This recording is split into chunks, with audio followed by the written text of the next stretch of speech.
Oi, gente, chegou a hora do nosso bate-papo. Passeio de 50.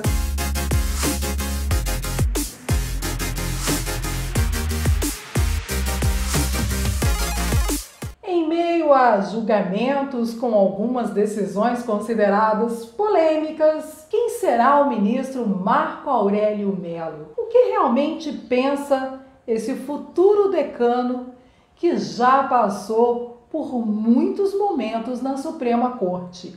O nosso bate-papo de hoje é com ele, ministro Marco Aurélio Mello. Ministro Marco Aurélio Mello, obrigada por aceitar o nosso convite do canal Passeio dos 50. Sei que o senhor já passou dos 50. Madeleine, uma satisfação enorme falar com os cidadãos em geral. Isso é muito importante. E todos me tenham um grande servidor. Servidor, portanto, dos concidadãos, servidor de meus semelhantes. E busco sempre atuar com pureza d'alma, interpretando a lei e buscando, acima de tudo, diante de um conflito de interesses, a justiça, que deve ser o alvo do judiciário. E olha, ministro, contando aqui para os nossos seguidores, foi assim que ele me falou quando eu fiz o convite. Sou um servidor. Não é à toa que vocês pediram tanto para a gente conversar com ele. Que simpatia! Já passou dos 50 e tem aí mais de 30 de poder. É muita coisa no Supremo Tribunal Federal. O senhor já passou por muita coisa. Será que a gente consegue falar um pouco dessa brilhante carreira em meia hora?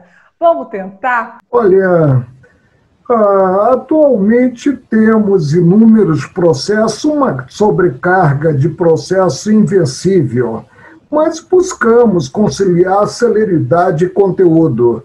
Buscamos atuar com desprendimento e reconhecendo o direito tal como aprovado pelo Congresso Nacional.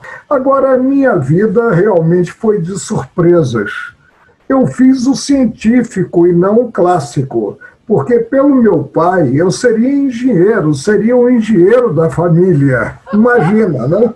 E aí acabei abraçando a magistratura, essa função sublime que é a função de julgar, depois de ter passado pela advocacia e também pelo Ministério Público do Trabalho. Há 42 anos atrás, praticamente completo agora 42 anos em colegiado julgador no mês de novembro, eu entrava no Tribunal Regional do Trabalho como juiz ocupando uma cadeira destinada aos advogados. E fiquei no Ministério Público do Trabalho apenas cerca de 3 anos. Também no Regional do Trabalho, mais alguns anos, se não me falha a memória, 2 anos e 8 meses. 2 anos? Quando, em 1981, fui deslocado para Brasília e cheguei ao Tribunal Superior do Trabalho, para, posteriormente, em 1990, ser guindado ao Supremo, que é o órgão máximo da magistratura brasileira. E me gratifico muito com o que eu faço. O trabalho me dá prazer. Nunca fugi assim, ao enfrentamento de grandes questões e atuo segundo a minha formação técnica e a minha formação principalmente humanística, já que as leis são feitas para os homens e não o inverso, né? É claro que as leis precisam ser interpretadas, buscando-se uma conciliação, a conciliação de lei, direito e justiça. Ou seja, o alvo maior há de ser sempre a feitura da almejada justiça.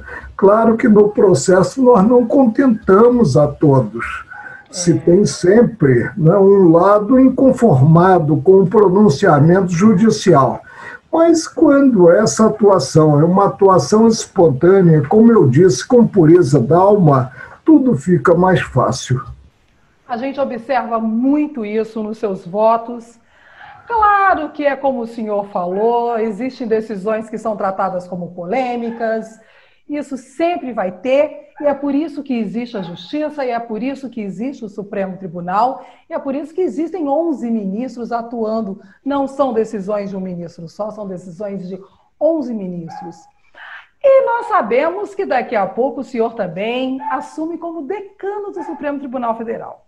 Com a saída do ministro Celso, o senhor assume como decano.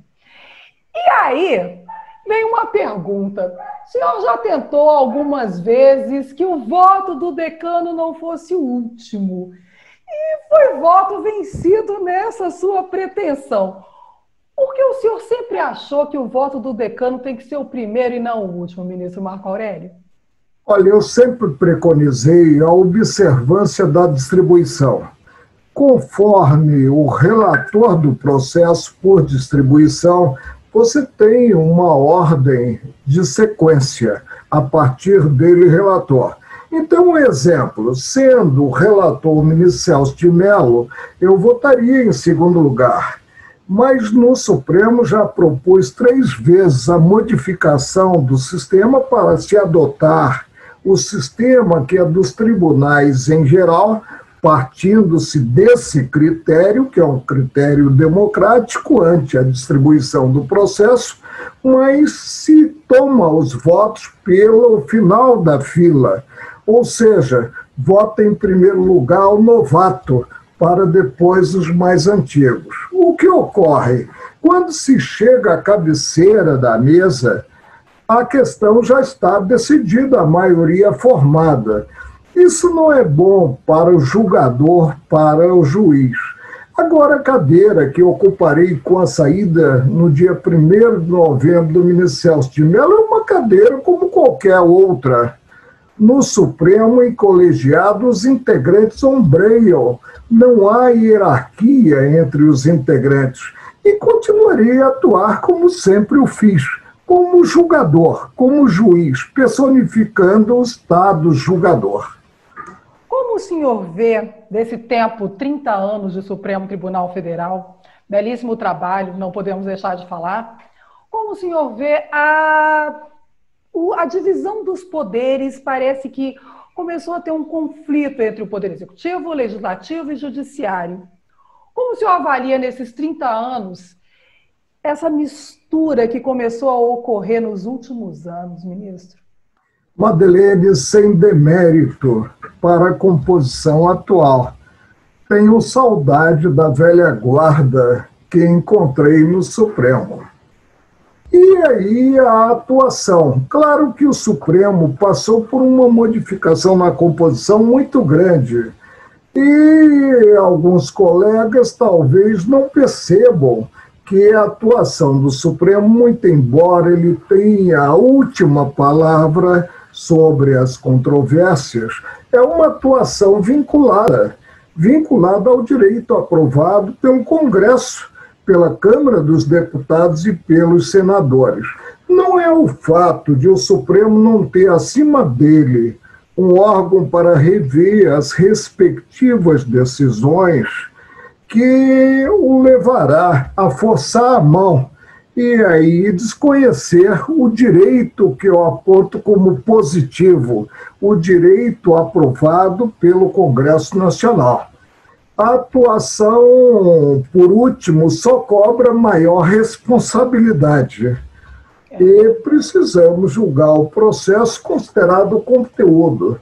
Como eu costumo dizer, processo para mim não tem capa, só tem conteúdo. E não ocupo cadeira voltada a relações públicas. Não estou, por exemplo, no Itamaraty, em que devo buscar a boa relação. O que é o colegiado? É um somatório de forças distintas. Cada qual tem a sua formação e atua de acordo com essa formação, chegando-se à maioria, ou seja, ao convencimento da maioria dos integrantes do Supremo. Isso é que nós precisamos perceber. O juiz não disputa coisa alguma. As partes aqui disputam considerado conflito de interesses. O juiz deve perceber que tem um papel importantíssimo na solução dos conflitos e no restabelecimento da paz social momentaneamente abalada pelo conflito de interesses. Não querendo puxar o seu lado saudosista, mas são 30 anos, não dá para não falar de um passado. Hoje, na última pesquisa da Datafolha, a gente vê que o nível aí de aprovação do Supremo ficou entre 27% e 30%, o que de verdade a gente tem que considerar baixo, porque já foi muito mais alto que isso. Ao que o senhor deve essa queda na aprovação pelos cidadãos? Em primeiro lugar, nós passamos a enfrentar matérias momentosas, matérias de interesse real. Em segundo lugar, com a transparência, com a publicidade dos julgamentos, e a TV Justiça foi criada em 2002, na gestão que tive como presidente do Supremo, nós nos colocamos na vitrine. E aí o estilingue funciona, quer dizer, as críticas surgem. Agora precisamos continuar atuando e, como eu disse a você, preocupados com a fila de processos, ou seja, otimizando o tempo. O Supremo não é uma academia. O Supremo não é local para quem quer que seja fazer o respectivo currículo. Quem lá chega já tem um currículo e deve atuar percebendo a envergadura da cadeira, a cadeira de julgador por último nos processos. O senhor, inclusive, agora recentemente, realmente deu essa declaração de que o Supremo Tribunal Federal virou uma vitrine. O senhor acha que deve ocorrer exatamente o quê para que haja novamente esse avanço do cidadão, para que ele possa ver o Supremo Tribunal Federal exatamente como o poder que ele é, a Suprema Corte? Uma fidelidade maior ao direito. E a legitimação do Supremo decorre dessa fidelidade. Nós devemos atuar dando a cada um o que é seu e solucionando os conflitos. E precisamos, eu creio que estará ocorrendo agora, sob a presidência do ministro Fux, precisamos guardar uma cerimônia maior no contato com os demais poderes. Devemos aguardar que nos provoquem e aí nos pronunciarmos quanto à matéria que surja e que esteja a reclamar um enquadramento, um enfoque. Sim, as matérias surgem, os senhores tomam as decisões, julgam, o senhor é um desses ministros que faz esse julgamento, e nós temos visto algumas críticas de que tem chegado ao Supremo assuntos que não deveriam chegar. O senhor concorda com esse posicionamento? O brasileiro não acredita em outra solução senão a solução jurisdicional. O Supremo é um órgão inerte. Ele é provocado pela parte interessada, e aí que tem que atuar. Agora, precisaríamos enxugar um pouco a competência do Supremo.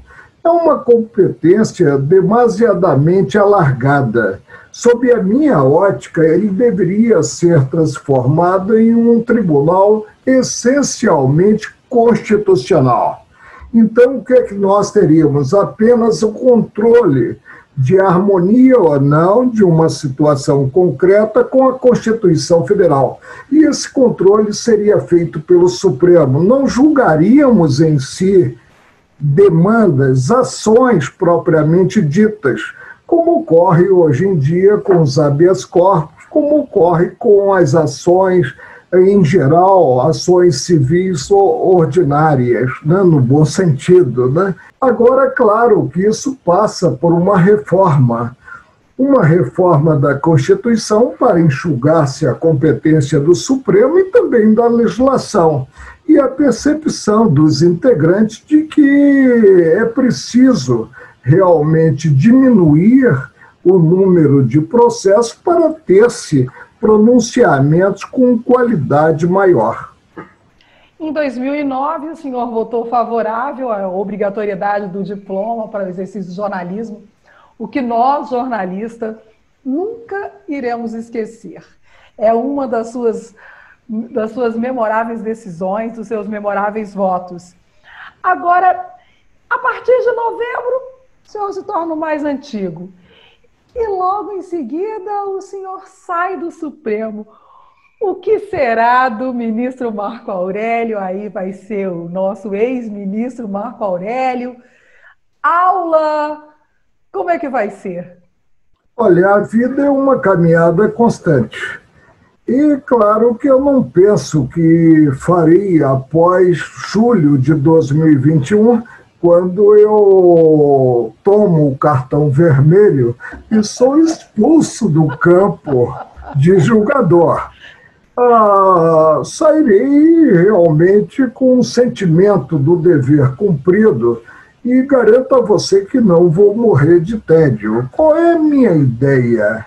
Advogar, simplesmente ir para a vara, para o tribunal, defendendo interesses individuais? Não.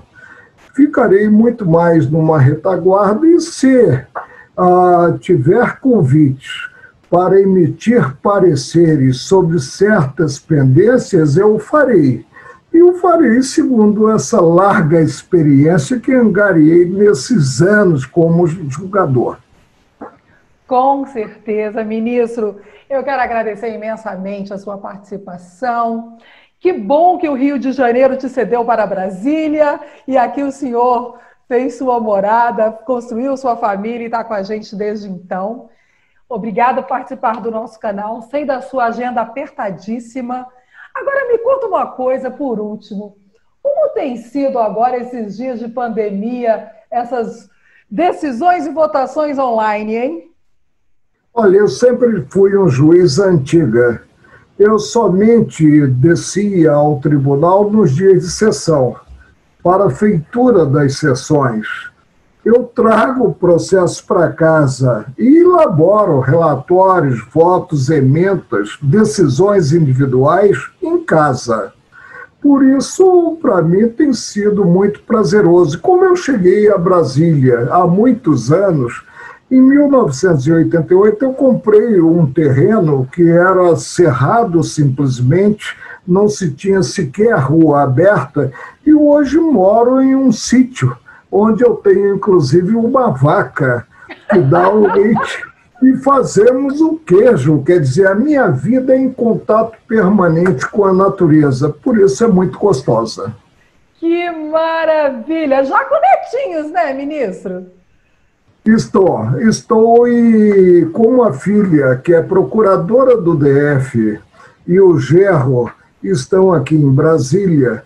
E ela é mãe das 3 netas, da Rafaela, com 8 anos, da Luísa, com 7 anos, com 6 anos, e da Laura. Eles estão aqui comigo, vieram para cá em março. Isso é muito bom, porque temos a casa ocupada, além do filho, que é advogado, que mora, é solteiro ainda mora aqui em casa, mas está querendo realmente sair para ter a vida dele, né, com casa própria. Com certeza, vai chegar aí a síndrome do ninho vazio, e aí o senhor vai inventar mais um monte de coisa, porque pela sua brilhante carreira a gente imagina.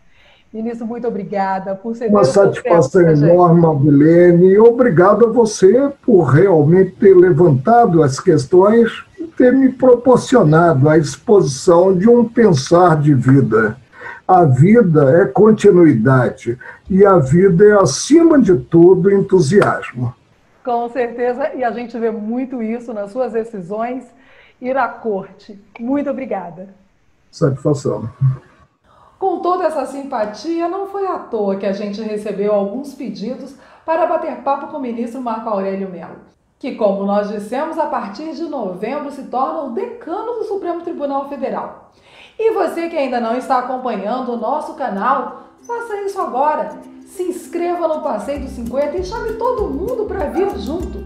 Porque é isso, o Passeio dos 50 É um canal feito para quem já passou e para quem quer passar bem. E tem sempre um bate-papo gostoso, como esse que a gente acabou de ver com o ministro Marco Aurélio.